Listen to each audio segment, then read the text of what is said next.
Goeienaand. Ek weet nie wat jou nood vanaand is nie. Ek weet net dat ek bly is.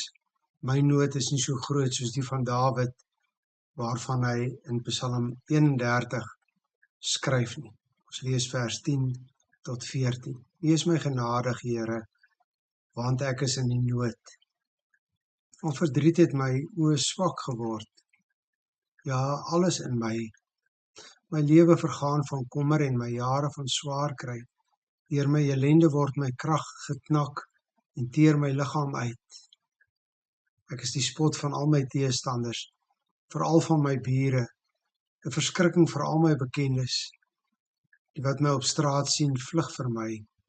Ek is vergeet soos iemand wat lankal dood is. Ek het geword soos 'n ding wat lê en vergaan.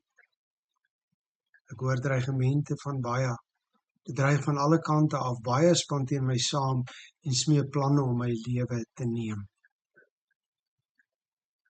Op 'n manier is die nood wat Dawid hier besing universeel aan die hele mensdom. Nood geld ook vir kinders van die Here. Alle mense, gelowiges en ongelowiges, ervaar pyn dieselfde. Almal word soms hartseer, soms bekommerd. Almal word op 'n manier gespot. Almal word siek. Almal word in 'n sin verstoot en is eensaam. En ons as gelowiges moet nie die werklikheid hiervan te vinnig ontken nie. Te oppervlakkige salvie oor die seer en die nood van hierdie mense in hierdie wêreld smeer nie, gelowig en ongelowig. Die nood is dieselfde. Maar wat nie universeel is nie, is dat gelowiges binne in die werklikheid van die nood kan sê, maar, klein woordjie. Gelowige kan altyd maar sê op die werklikheid van hierdie lewe. Dawid noem sy nood op en dan sonder waarskuwing skielik gaan hy oor en verander die toon van die psalm. En die koppelwoordjie is die woordjie maar. En hierdie maar is 'n geloofsuitspraak van Dawid. Maar ek vertrou op U, Here. Die Here en my vertroue op Hom is die maar wat altyd 'n ander perspektief, selfs in die nood van die werklikheid kan gee. Daar is die sigbare wat almal kan sien en ervaar, maar die gelowige sien met 'n geloofsoog ook die onsigbare raak. Die gelowige beleef soms, soos alle mense, eensaamheid, maar die Gees woon in hom en die gemeenskap van gelowiges is altyd daar. Die gelowige beleef soms, soos alle mense, bekommernisse, maar dan nou die vrede van God oor sy hart en gedagtes, die wag in Christus Jesus. Die gelowige treur, soos alle mense, maar ons treur nie soos hulle wat geen hoop het nie.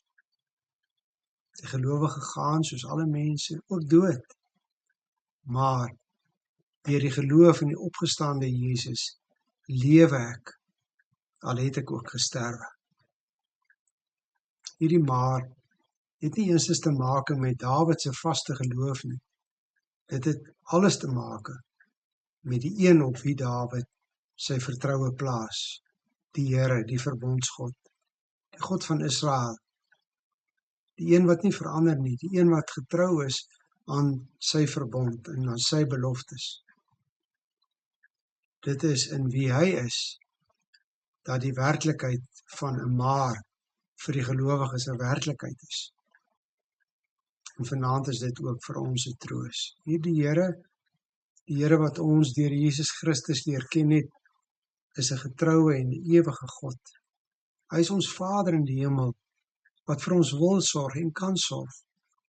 En daarom moet ons vanaand vertrou, op hom vertrou.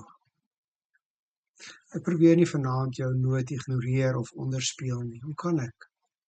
Dis 'n werklikheid. Wat ek wel kan doen, is om vanuit die woord van die Here jou daaraan te herinner dat jou nood nie die laaste sê het nie, nie alles omvattend is nie. In jou nood kan jy onthou, daar is 'n maar, 'n geloofsmaar. En daardie maar het te maak met die Here, in wie jy kan glo, en op wie jy maar kan vertrou. Maar ek vertrou op U Here. Goeienaand.